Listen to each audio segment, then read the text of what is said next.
A quiet night, a pregnant woman walking home through a city that feels almost safe until the past steps out of the shadows.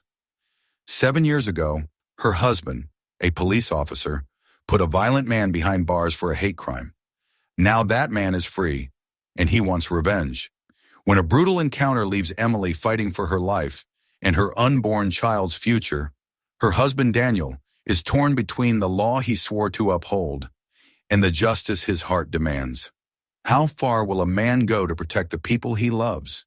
And when rage replaces reason, who truly pays the price? The Alley, a story of love, vengeance, and the thin line between justice and destruction. Subscribe to the channel for more stories like this, and share this video if it moved you. The night was too warm for November, the kind of night when the air clung to the skin like a damp cloth, and every breath felt thick and heavy. Emily Carter had been restless for hours, turning in bed, feeling the slow rhythm of her baby's kicks pressing from within. The doctors had told her walking might help ease the pressure. That gentle motion could calm the child and clear her head. So she slipped on a light jacket over her dress, laced her shoes, and stepped out into the quiet of the sleeping suburb. The moon hung pale and swollen above the trees, its reflection rippling faintly in puddles left from a brief afternoon rain. The sidewalks glistened faintly under the streetlights, and the cicadas sang from somewhere deep in the park. Emily walked slowly, one hand resting protectively on her round belly. It had been a difficult pregnancy, full of nausea and worry, but tonight she wanted to believe that everything would be fine. She thought about Daniel, her husband, working late again at the precinct. He had promised to come home before midnight if the shift stayed quiet. She smiled faintly, remembering how he'd fussed over her before leaving, checking the locks twice, reminding her to stay inside. He always worried, and she always teased him for it, but his caution was born from love and from what he'd seen in his job. Yet tonight, the neighborhood felt peaceful, untouched by the ugliness Daniel often came home to describe in fragments he tried to make sound routine. The park lay only a few blocks from their small house. The air smelled faintly of wet leaves and distant barbecue smoke, the mingling scents of suburban life. Emily wandered along the path that looped around the playground, where swings creaked gently in the breeze. Her steps were unhurried. Every few minutes she paused to stretch her back, to take in the night air. The motion soothed her, and for a while she let herself drift in thought. She imagined Daniel holding their daughter for the first time. She was sure it would be a girl, and the way his face would soften, all stern lines melting into wonder. She wanted to believe the world could be good for their child, but after half an hour the warmth began to feel suffocating. The air no longer cooled her. Instead it pressed down, heavy and stale. She decided to head home, but instead of following the longer route through the main street, she turned into a shortcut she'd taken countless times before. A narrow alley that cut between two rows of closed shops. It wasn't truly dangerous. The town was small and quiet, and the alley opened back onto a well-lit street. Still, as she stepped into its dimness, she noticed how the single overhead lamp buzzed weakly, flickering every few seconds. The ground was damp, scattered with bits of paper and leaves. Her shoes clicked softly on the pavement. Halfway through the alley, she heard a noise. Not loud, just the faint scrape of a shoe against concrete. She froze, one hand instinctively pressing to her stomach. Her pulse quickened. Then a shape detached itself from the darkness ahead. A man stepped forward into the weak light, and for a moment she saw only his outlined broad shoulders, shaved head, arms heavy with tattoos. Her breath caught. He smiled, the corners of his mouth twisting upward in a way that made her stomach clench. "Evening, Emily," he said, his voice low and familiar in a way that turned her blood cold. It took her a moment to place him. Then memory struck like lightning. The scar above his eyebrow, the inked cross on his neck. 7 years ago, her husband had testified against him.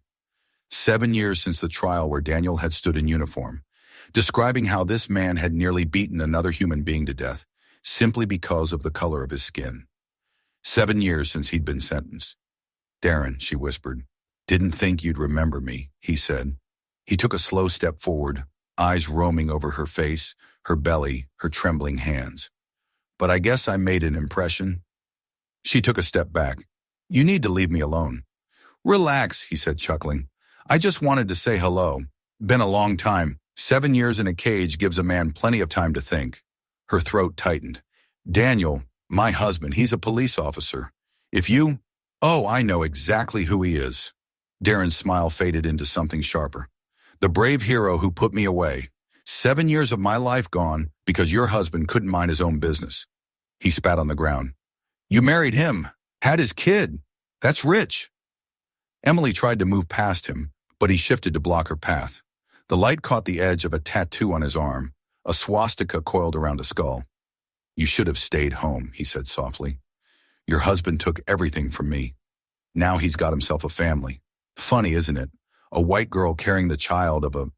Stop it, she said, her voice breaking. He stepped closer. She could smell his breath, a mix of alcohol and something rotten. That baby shouldn't be born, he whispered, his hand lifting toward her belly. She froze, her mind blank with shock. When his fingers brushed against her dress, something inside her snapped. She slapped him across the face, hard, the sound sharp in the narrow space. For a heartbeat, nothing moved. Then his expression changed. Surprise first, then rage. His hand shot out, striking her across the cheek. Pain exploded through her head. She stumbled back, hit the wall, tried to scream, but the sound barely escaped before he hit her again. She fell, arms wrapping instinctively around her stomach. The world spun in flashes, boots, fists, the dull echo of her own cries swallowed by the alley walls. Somewhere she thought she heard her phone fall from her pocket, the faint vibration of an unanswered call. When it was over, she lay still. Darren stood above her, breathing hard, his knuckles bloody. He looked down, and for a moment something like satisfaction flickered across his face. Then he turned and walked away, disappearing into the darkness as quietly as he'd appeared. Emily tried to move. Every breath hurt. Her vision blurred at the edges. She pressed her hand to her belly, whispering words she couldn't form. The night seemed to tilt around her, the buzzing lamp above swaying gently in her gaze.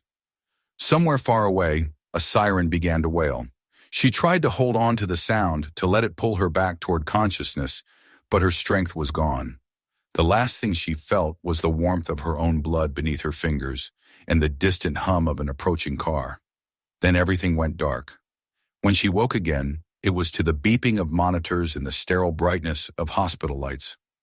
Voices drifted around her, calm but urgent, and she realized dimly that she was alive. A nurse leaned over her, adjusting something on her arm. You're safe now, the nurse said gently. Try not to move. Emily wanted to ask about her baby, but her throat was dry, and the words wouldn't come. The nurse's eyes softened. The doctors are doing everything they can, she said.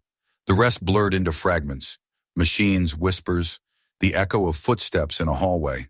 Somewhere in that haze, she heard another voice, one she knew better than her own. Daniel's voice, rough and trembling, calling her name. She wanted to reach for him, to tell him what had happened, but her eyes fluttered shut again. Outside the hospital room, Daniel stood frozen in the corridor, the smell of antiseptic thick around him. A doctor was speaking, but the words barely registered. Your wife is stable, he said. She's lucky to be alive, but there's some concern about the baby. We need to monitor closely over the next 24 hours. Daniel nodded numbly. He looked through the glass at the woman he loved, lying motionless beneath a white sheet. His reflection stared back at him, tired, hollow-eyed, filled with something colder than grief. When the doctor left, he entered the room. Emily's eyes fluttered open for a moment. She tried to smile. Darren, she whispered. He's out. He found me. The name was like a spark in dry grass. Daniel felt it catch, flare, burn. He squeezed her hand, forcing his voice to stay calm. It's okay, he said. You're safe now.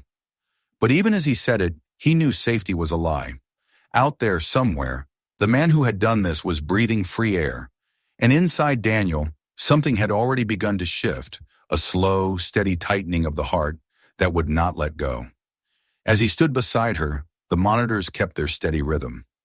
Outside, dawn began to break, pale and colorless. The night had given way, but its shadow was just beginning. The hum of machines filled the room like the steady breathing of some mechanical creature, keeping time with Emily's fragile pulse. The antiseptic smell mixed with the faint sweetness of the oxygen flow, and Daniel sat at her bedside, his hand wrapped around hers, watching the slow rise and fall of her chest. Her face was pale, a sharp contrast to the bruises blooming along her cheekbones and jaw. A thin cut traced across her lip, the dried blood a dark reminder of the violence that had torn its way into their quiet life. The doctor's words still echoed in Daniel's head, each one heavy, each one sharp. She'll recover, but there may be complications for the baby. He had heard that kind of phrasing before. It meant no promises. It meant hope was conditional. He tried to focus on the steady rhythm of the monitors, to let the beeping become something to hold on to, but his mind kept circling back to the alley, to the thought of her lying there in the dark, terrified and alone. He saw it in flashes, her hand reaching for help, her voice calling out, and with each image his jaw tightened until his teeth ached. When she had whispered the name Darren, it had been like a key turning in a lock he didn't even know existed inside him. He hadn't heard that name in years, but the memory of it came roaring back. The trial, the photographs, the raw face of hate carved into that man's sneer. He had thought the chapter of his life was closed. The hospital room was dim except for the soft glow of the machines and the faint light from the hallway seeping through the blinds. Nurses moved quietly outside, their voices murmuring, detached, professional. Daniel sat there for what felt like hours, his fingers tracing the edge of the blanket that covered her. Every so often she stirred slightly, murmuring words he couldn't make out. He wanted to tell her everything would be fine, that the world hadn't gone dark, but he couldn't force the words out. It felt dishonest. When the door opened and a nurse entered, Daniel rose instantly. She smiled faintly, the kind of practiced smile that comes from years of difficult nights. "She's stable," she said softly. "That's the good news. The doctor will check her again in the morning. For now, the best thing you can do is let her rest." Daniel nodded. "And the baby?" The nurse hesitated, her eyes flicking to the monitor near Emily's bed. "We're monitoring closely. The heartbeat is there, and that's what matters right now. But there's still a lot we don't know. It's too early to tell." He thanked her, though the word felt hollow, and she left the room, the door whispering shut behind her. Silence settled again.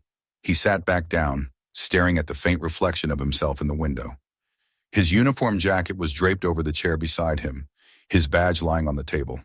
The weight of it, even just lying there, felt unbearable.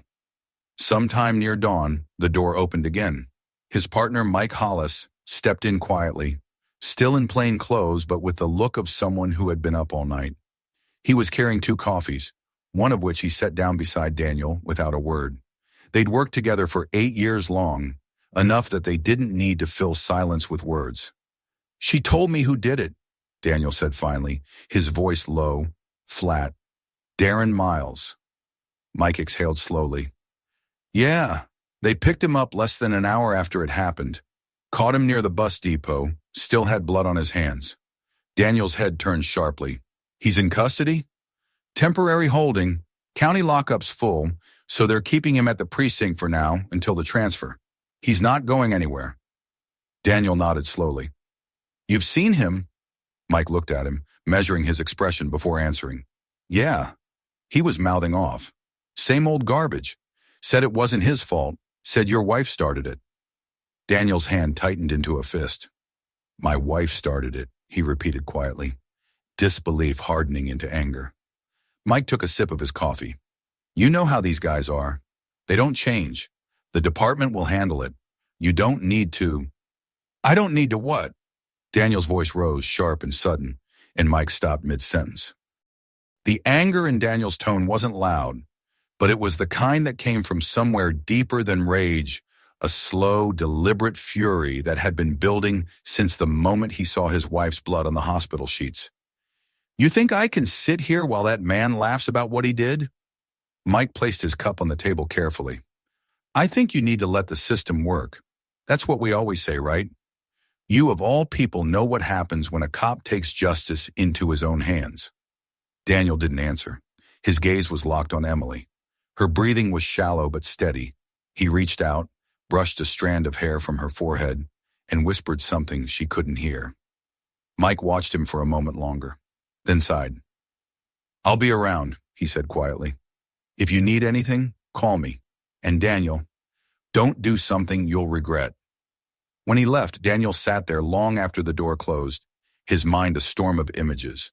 Darren's face smirking across the interrogation table 7 years ago, his voice in the courtroom dripping with defiance, the way he'd looked at Daniel's uniform and spat on the floor.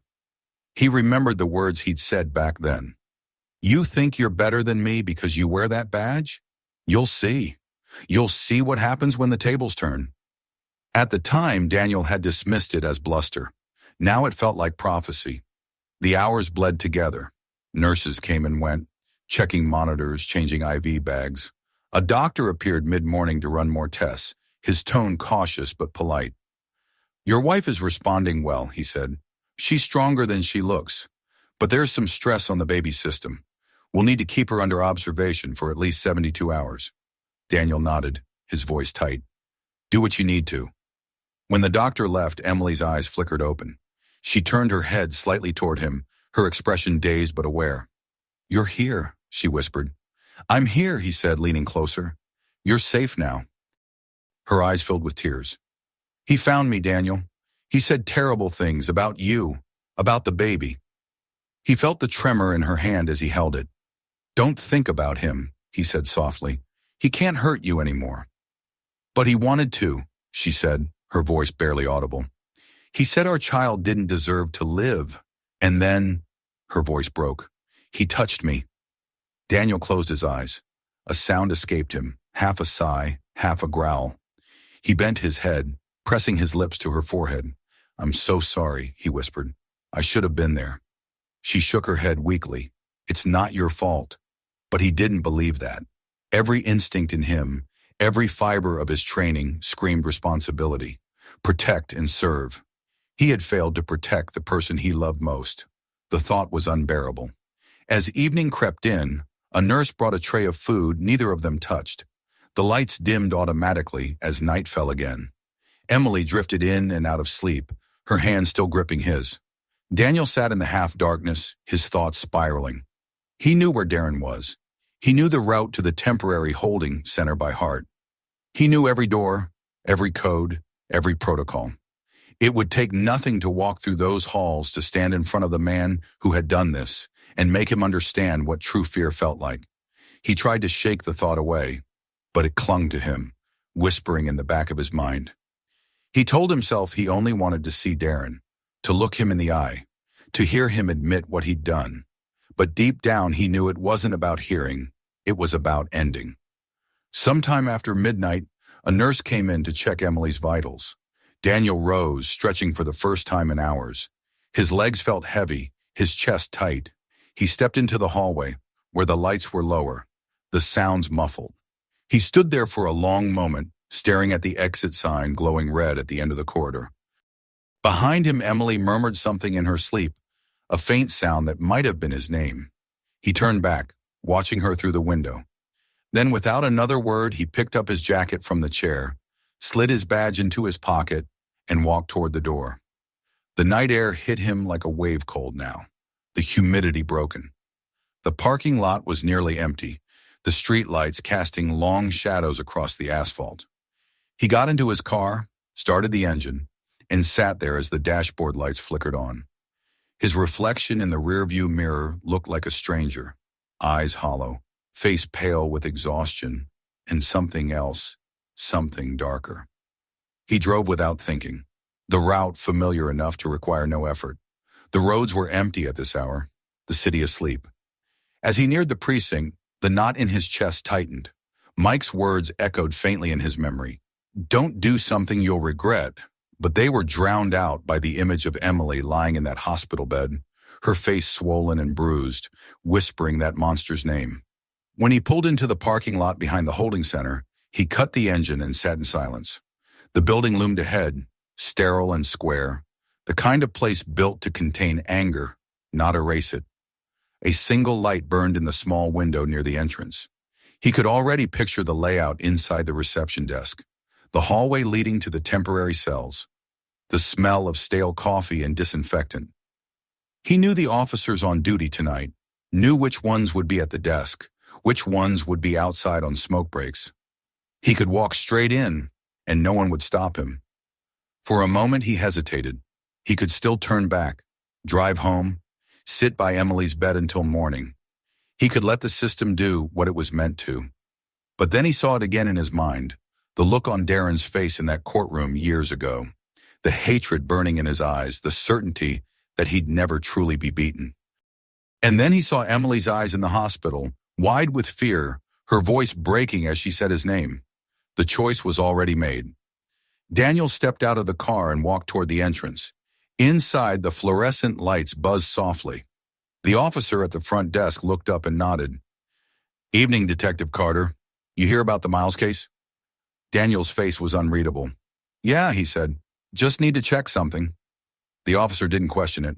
Daniel was one of their own. He signed the visitor log mechanically, his hands steady even as his heart pounded in his chest. As he passed through the first door, he heard Mike's voice in his memory again, softer this time, almost like a ghost. "Don't do this, brother." He didn't answer, not even in his head. The door clicked shut behind him, and the sound echoed in the narrow hall. The night that had begun with fear was ending with purpose, and though he couldn't see what waited beyond the next door, he no longer cared. The line between duty and vengeance had already vanished the moment Emily whispered that name. And with that, he kept walking. The air inside the holding center felt colder than the night outside, the kind of sterile chill that seeps into the bones and stays there. The fluorescent lights hummed faintly above Daniel as he walked down the narrow corridor, his footsteps echoing off the linoleum floor. The building was mostly quiet at this hour, the few officers on duty half asleep at their desks or staring blankly at paperwork under harsh white light. Daniel moved with the ease of someone who belonged there, someone whose face didn't raise suspicion, whose badge was an unspoken pass through every locked door. Yet beneath that ease, his pulse hammered so hard he could hear it in his ears. The desk sergeant, a man named Walters, looked up as Daniel approached. "Carter," he said, surprised. "Didn't think I'd see you tonight. How's your wife?"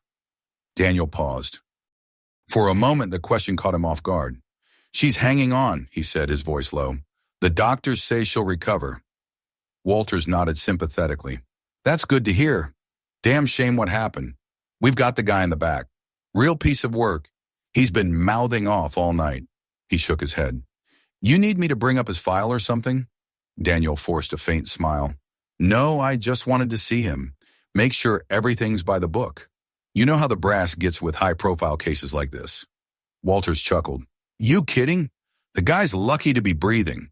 But sure, go ahead. I'll buzz you through."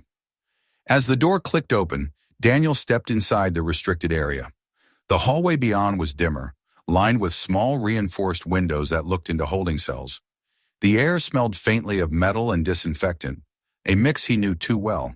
For years, he had walked these halls on the side of law and order, his presence here a symbol of justice. Tonight, though, it felt different. He was not a cop anymore, not in the way that mattered. He was a man with something to finish.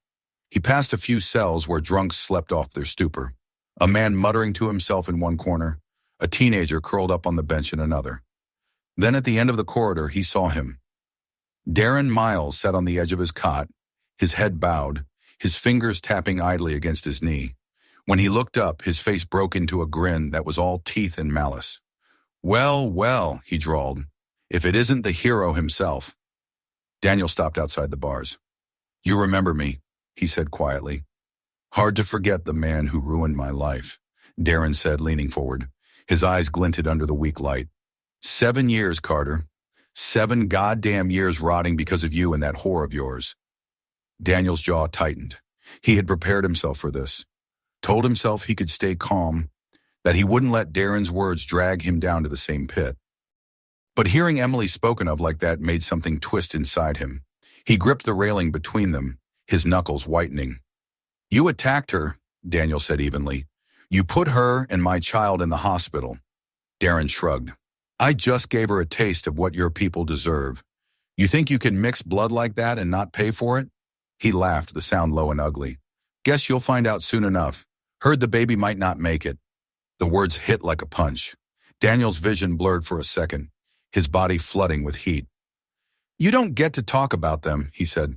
Why not? Darren tilted his head, smirking. She came into my alley. She knew what kind of man I was. Maybe she wanted me to remind her what a real man looks like. That was it. The last thread of control snapped. Daniel's hands shot out, grabbing the bars so hard they rattled in their frame. For a moment, Darren flinched, surprised by the sudden ferocity in his eyes. Then he laughed again, a coarse, broken sound that scraped the air like rust. You're not gonna do anything, Darren taunted. You're too scared of losing that shiny badge. You live by rules. I don't. Daniel's voice came out almost calm. You think you know me, Darren? I know your type, always pretending to be righteous. But deep down, you're just like me. You want to hurt people. You like it. Daniel stepped back, his eyes narrowing. He turned slightly, scanning the corridor. The nearest guard station was around the corner, out of sight. The security cameras in this section were old. One of them hung at an awkward angle, the red light flickering.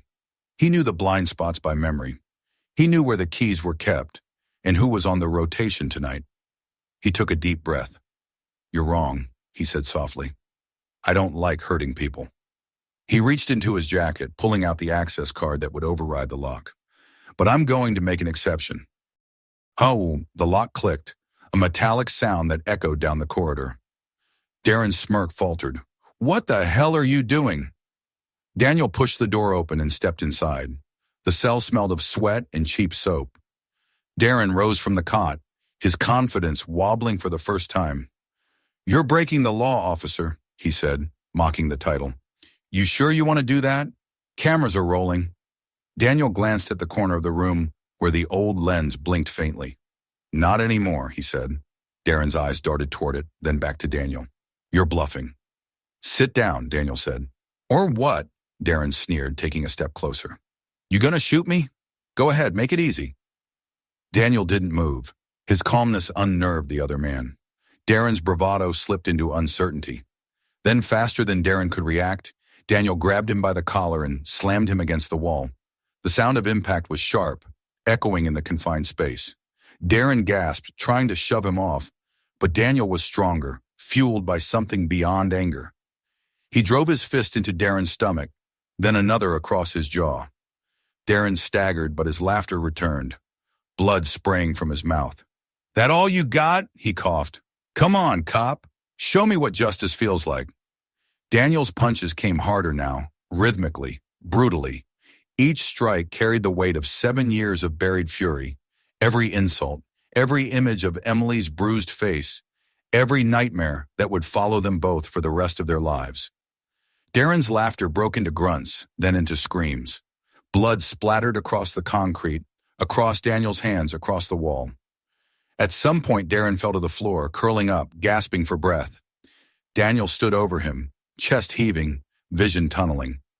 He could hear his own breath rasping, could feel the tremor in his arms. He had seen violence before. Years on the job had taught him to control it, to channel it. But this was different. This wasn't duty. This was something primal, something that had no badge or rule book to justify it. Say her name, Daniel said through clenched teeth. Darren spat blood, his voice barely a whisper. Your bitch wife? Daniel kicked him, hard enough to make him roll onto his side, coughing. Say her name. Darren's eyes glimmered with defiance. Emily. Now say you're sorry. Darren smiled through cracked lips. Not a chance. Daniel stared down at him, the silence stretching. Then slowly he crouched beside him, his face inches away. You think this makes you strong? Hurting her? Scaring her? You're nothing. Just a coward who hides behind hate because he's too weak to face what he's lost. Darren tried to speak, but only a wet sound came out. Daniel rose, breathing hard, and stepped back. His rage had burned through him completely, leaving behind only emptiness. Darren lay on the floor, barely conscious, his body broken, his blood pooling beneath him. The sound of footsteps echoed faintly from the hall. Daniel turned toward the door. His partner's voice reached him before he saw him. Daniel! Mike appeared in the doorway, eyes widening as he took in the scene. The open cell, the blood, the still figure on the ground, and Daniel standing above him, hands trembling. Oh, Jesus Christ, Mike muttered. What did you do? Daniel didn't answer. He looked down at his hands, at the red that covered them, then back at his friend. I finished it, he said quietly. Mike stepped inside, his face pale. You finished nothing. You just ended your career, your life. You know what this means? Daniel's gaze drifted to Darren, who was still breathing, though shallowly. He's not dead, he said. He'll live. That's not the point, Mike hissed. You think they'll let this slide because of what he did? You're done. Internal affairs will eat you alive. Daniel leaned against the wall, exhaustion hitting him all at once. I don't care, he said. Mike rubbed his forehead, pacing. Christ, Daniel, you should have called me. You should have let me handle it. You wouldn't have stopped me, Daniel said, his tone flat. Mike stared at him for a long moment, then sighed. No, he admitted. I probably wouldn't have. He looked at Darren again, shaking his head. I'll call it in. We'll say he fell, tried to fight. I can buy you some time, but... Daniel cut him off. No lies. I'll tell them what happened. Mike blinked, stunned. You serious? I did this, Daniel said. I'm not hiding it. The two men stood in silence, the hum of the fluorescent lights filling the void. Darren groaned faintly, his blood spreading in a slow pattern across the floor. Somewhere down the hall, a door opened, voices approaching.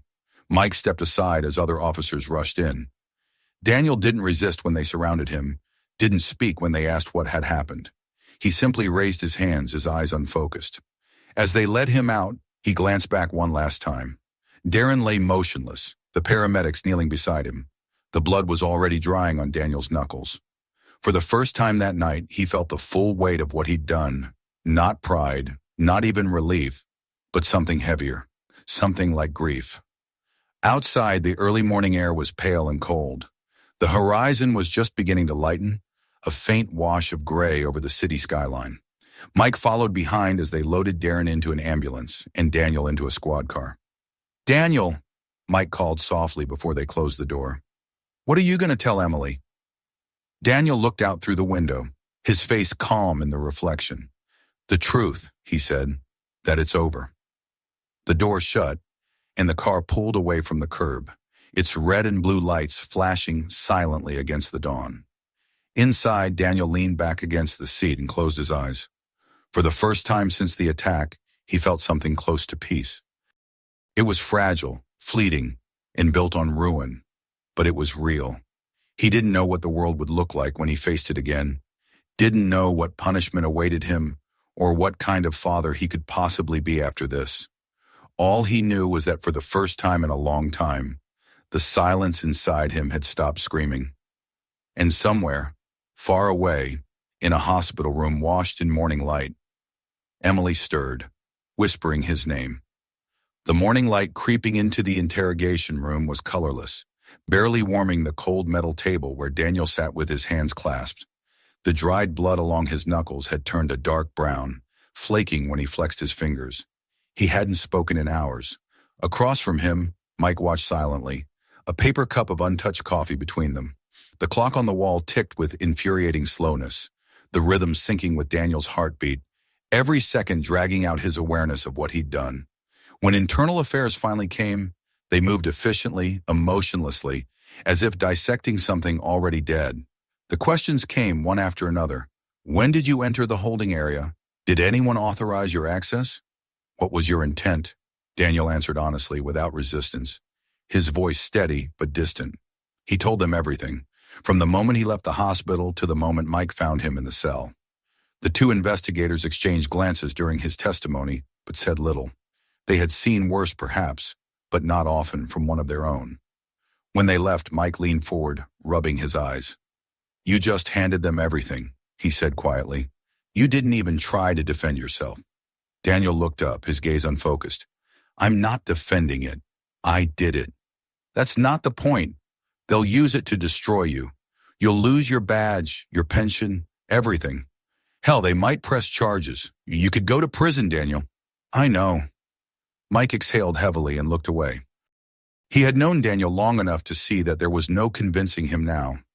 There was a stillness about him that wasn't peace exactly. It was the silence that follows a storm, The exhaustion after something inside a man burns completely out. A few hours later, Daniel was released on administrative leave pending the investigation. He turned in his badge and service weapon, the metal of both colder than he remembered. Walking out of the precinct for the last time, he felt an emptiness he hadn't anticipated. The building had been his second home for over a decade, the place where he had built his purpose. Now, as he crossed the threshold, that purpose fell away like a coat he no longer had the right to wear. Outside, the world was deceptively bright. The city moved on as if nothing had changed. People bought coffee, crossed streets, talked into phones. The normalcy felt cruel.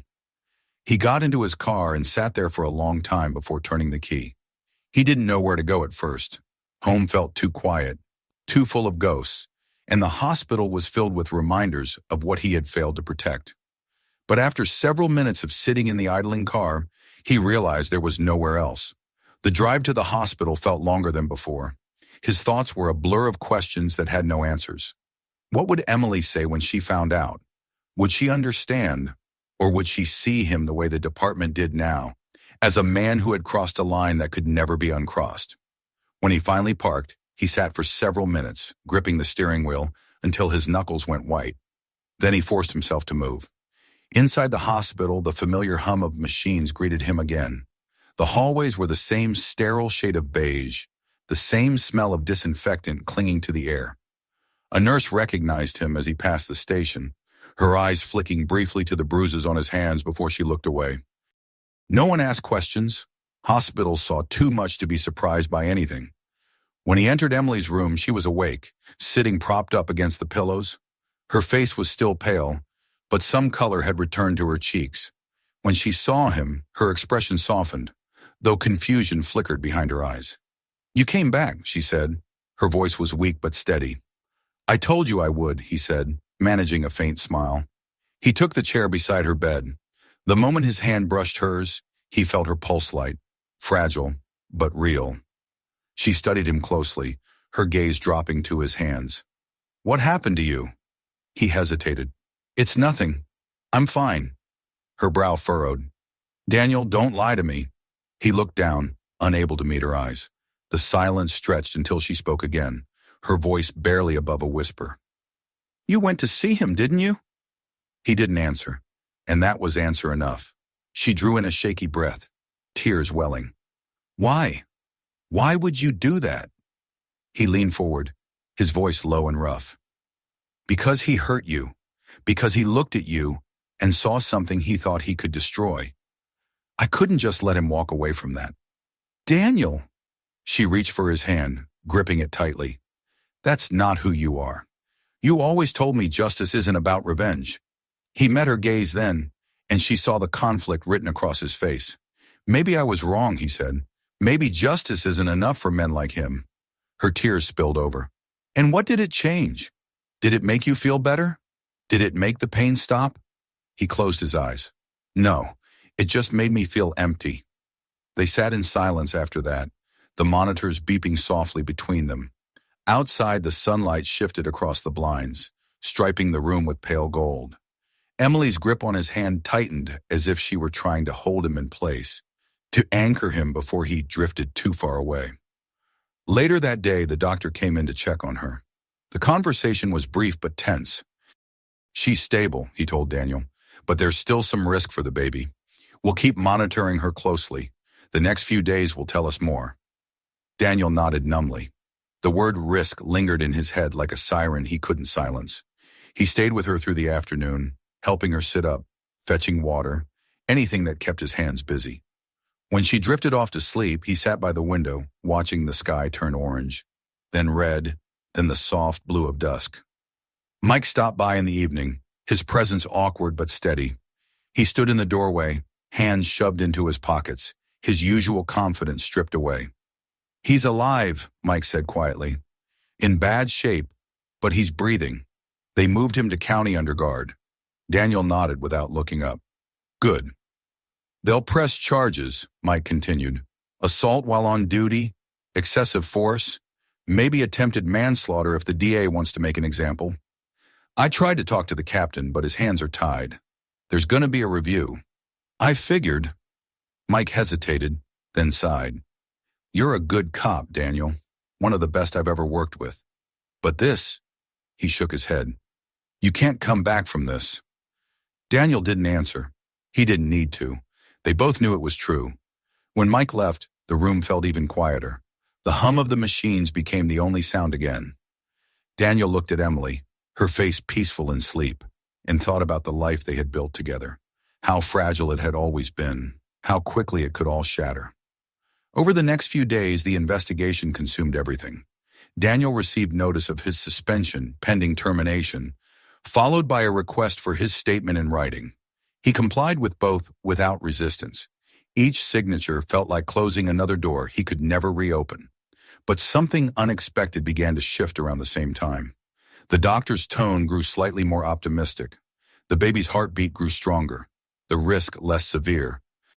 Emily's color improved, and with it came a glimmer of hope Daniel hadn't dared to feel.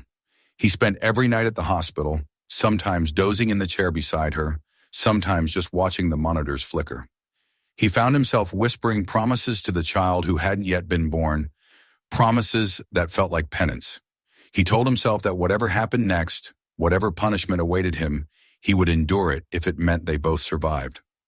One evening, a nurse brought him a form to sign for the birth plan. The baby might come early, she said gently, but that wasn't necessarily bad news. He read through the papers, his hands shaking slightly, and when he signed, it felt like sealing a vow. Emily woke later that night, reaching for him. You should sleep, she murmured. I'm fine, he said softly. She smiled faintly, eyes half closed.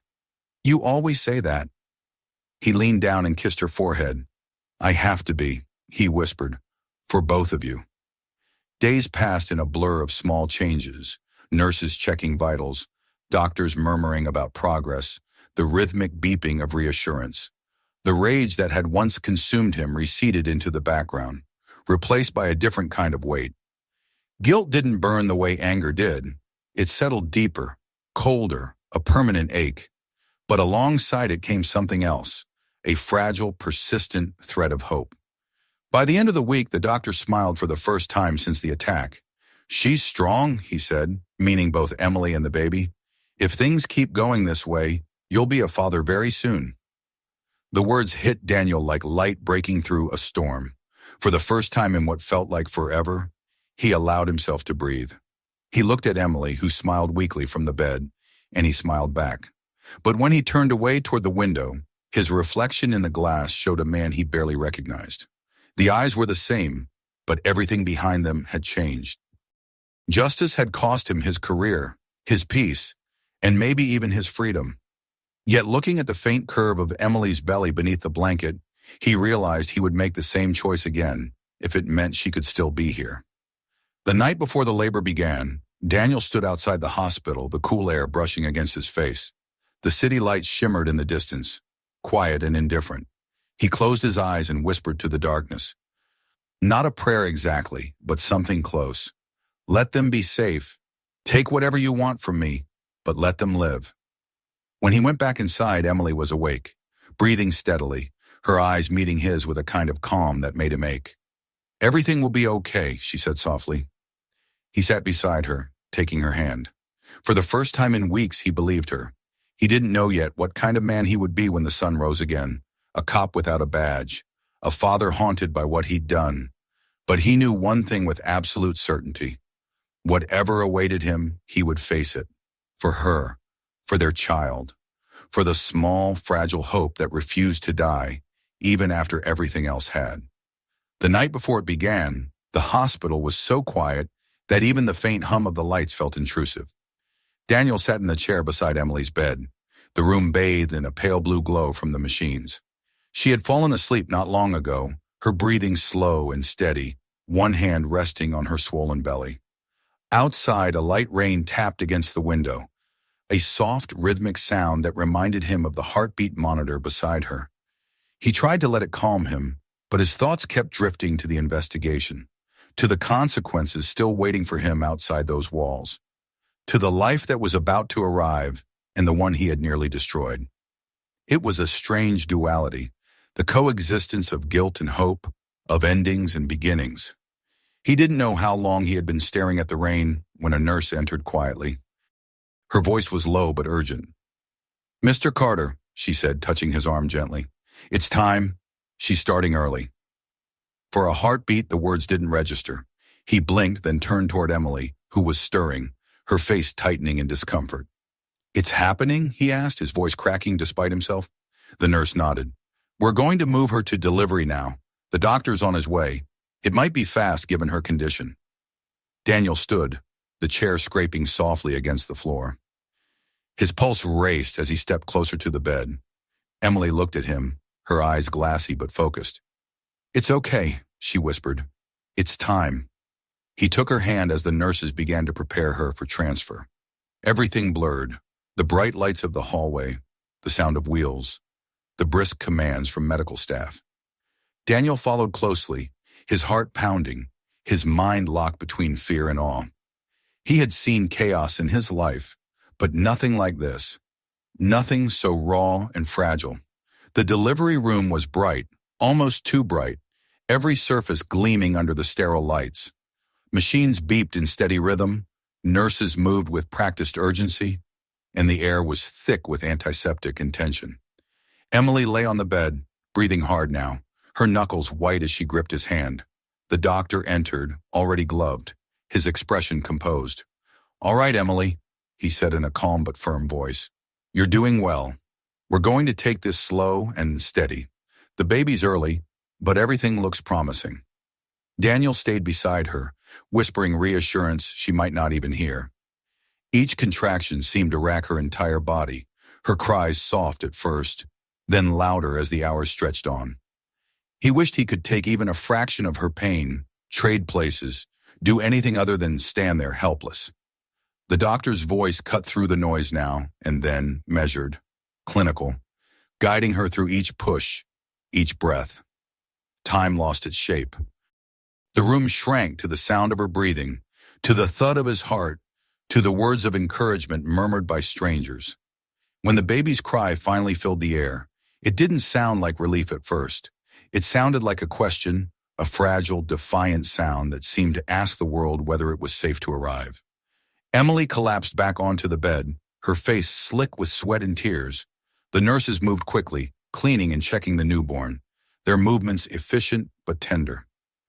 Daniel couldn't breathe until one of them turned and smiled, holding out the tiny bundle wrapped in a blanket. "She's small," the nurse said softly, "but she's strong." Daniel stepped forward, his vision blurring. The baby's face was red and scrunched, her little fists clenched as if already fighting. When he took her in his arms, she opened her eyes briefly, dark, unfocused, but alive. For a moment, the weight of the world fell away. Everything he had done, everything he had lost, meant nothing beside this small, breathing miracle. Emily reached for her daughter, and Daniel carefully placed the baby in her arms. She looked down at the child, her lips trembling into a smile. "She's beautiful," she whispered. "She is," he said, his voice thick. They sat in silence for a long time, the three of them enclosed in that small, sacred space. The baby's cries faded into soft murmurs as she settled against Emily's chest. Daniel felt something shift inside him, a kind of peace he hadn't known he was capable of. For all the ugliness that had led them here, for all the blood and pain, this moment felt pure. But the peace didn't last. When the doctor returned with the chart, his expression was careful, measured the same tone Daniel had learned to recognize in men who had bad news to soften. "She's doing well," he said first, glancing between them. "Your daughter's lungs are strong, her vitals are stable. But because of the trauma earlier in the pregnancy, we'll need to keep her in observation for a while. There may be developmental concerns as she grows. Nothing certain, just possibilities." Emily nodded, tears still shining in her eyes. "We understand," she said. Daniel only nodded. Possibilities. He could live with that. Possibilities meant hope, and hope was more than he deserved. After the doctor left, Daniel sat again beside the bed, watching Emily rock their daughter gently. "We need a name," she said softly, glancing at him. He thought for a long moment. "Grace," he said finally. Emily smiled faintly. "Grace," she repeated as if testing the word. "It's perfect." Grace. The name felt right. It carried the weight of forgiveness, of second chances.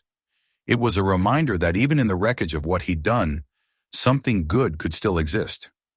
As the hours passed, exhaustion settled over the room.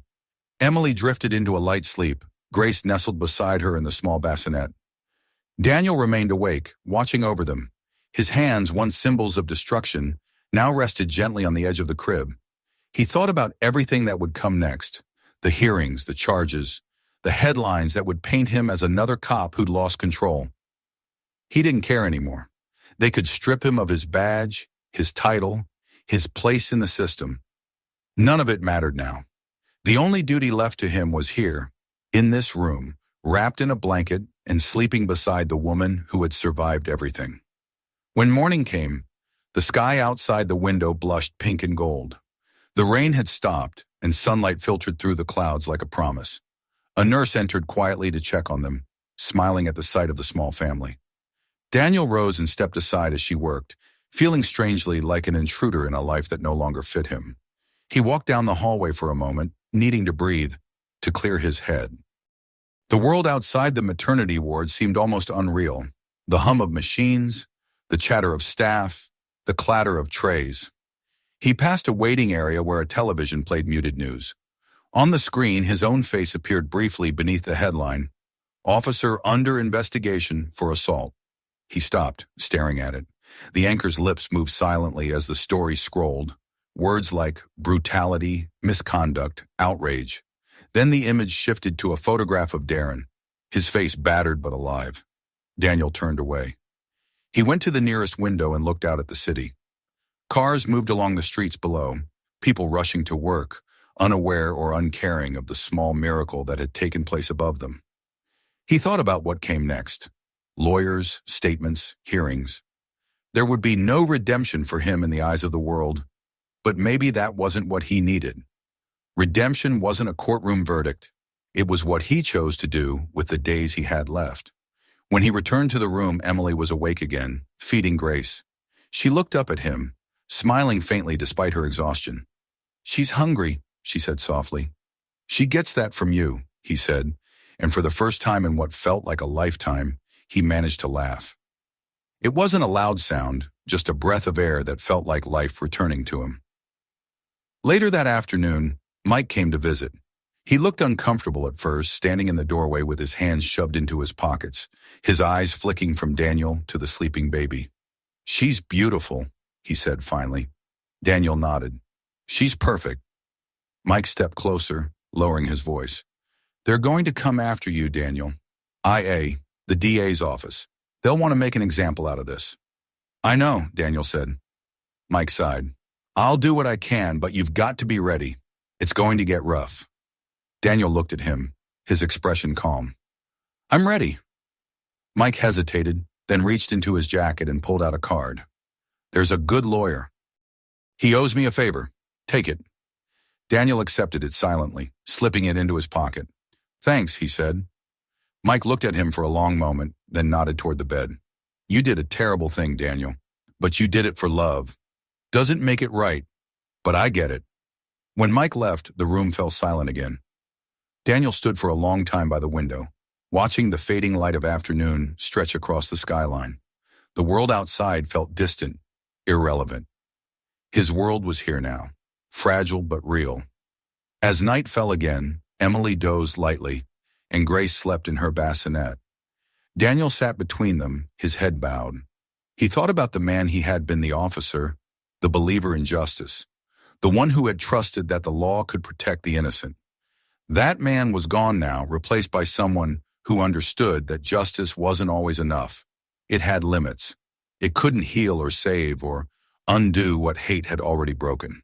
He reached out, resting a hand over the small chest of his daughter, feeling the faint rhythm of her heart. "You'll never know the world the way I have," he whispered. "Not if I can help it. I'll make sure of that." Emily stirred slightly, half awake. "What are you saying?" she murmured. He looked at her, smiling softly. "Nothing, just a promise." Outside, the rain began again, gentle and steady, washing the streets clean. Daniel closed his eyes and listened. Somewhere deep inside, the rage that had consumed him finally quieted. In its place was something still and steady, like the sound of his daughter's breathing. He didn't know what the future held, but for the first time, he didn't fear it. He had made his choice, paid his price, and somehow life had given him one last gift, a chance to begin again, even in the ruins of everything he had lost. When dawn broke the next morning, the light was warm and golden, spreading across the room in slow, delicate waves. Emily opened her eyes and smiled at him. Grace shifted in her sleep, a tiny sigh escaping her lips. Daniel stood by the window, the sunlight touching his face, and whispered almost to himself, "It's over now." But deep down he knew it wasn't over. It was only beginning. If you enjoyed this video, don't forget to hit subscribe and turn on the bell so you don't miss the next one. Check out the other videos on the channel and share this one with your friends. It really helps the channel grow.